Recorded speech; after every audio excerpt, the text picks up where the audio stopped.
বন্ধুরা, আমি বুঝার জন্য এই কথা বললাম।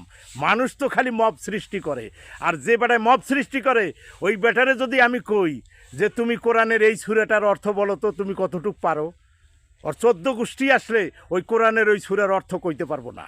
এই যে একটা মোল্লা একটা ধোয়া তুলসী পাতার মতো একটা কথা উঠে দেয়, আর এই যে যুবক সমাজ বিভিন্ন বুঝে কি না বুঝে কি শত শত আইসা মব সৃষ্টি করে এই যে মানুষের ওপর ধর্ম কটূক্তির অভিযোগ দাঁড় করে। অথচ ওরা কিন্তু ধর্ম কি কয় নামাজও পড়ে না, ধর্ম কি কয় ওরা নিজেরাও জানে। এই হয়েছে অবস্থা।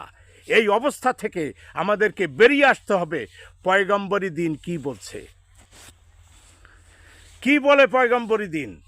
আল্লাহর নবী রাসূল সবাই ছিলেন ধৈর্যশীল, সবাই ছিলেন প্রজ্ঞা সম্পূর্ণ জ্ঞানী, সবাই ছিলেন জ্ঞান এবং প্রজ্ঞার একটা ভাণ্ডার। তারা কখনো এভাবে মানুষের ওপর অত্যাচার করেনি। আপনি চিন্তা করলেন মব সৃষ্টি করে আপনি একজনকে মারবেন, কাটবেন, খাইবেন। মানুষ চিন্তা করব, আগামীতে মানুষ চিন্তা করব এই ধর্ম আমি পালন করবো কেমনে। এমন আল্লাহ তো আমার দরকার নাই যে আল্লাহর লোকেরা দাড়ি টুপি পাগড়ি লইয়া মসজিদে গিয়ে মানুষ কোপায়। এমন আল্লাহর দিয়ে আমি কী করবো?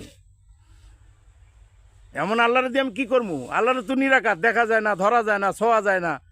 আল্লাহ নিরাকার। তো এই নিরাকার আল্লাহর প্রতিনিধিরা আকার সাহায্যে আইসা নামাজের মধ্যে আমার ইয়া কোপায়, মসজিদ দখল করে, ইমাম সাহেবের টাইন্না খিচ্ছা নামায়, আল্লাহর ওলির মাজারে আগুন লাগায় দেয়। যারা এদেশে আইয়া ইসলাম প্রচার করছে এদের মাজারে আগুন লাগা দেয়, পোড়ায়া দেয়।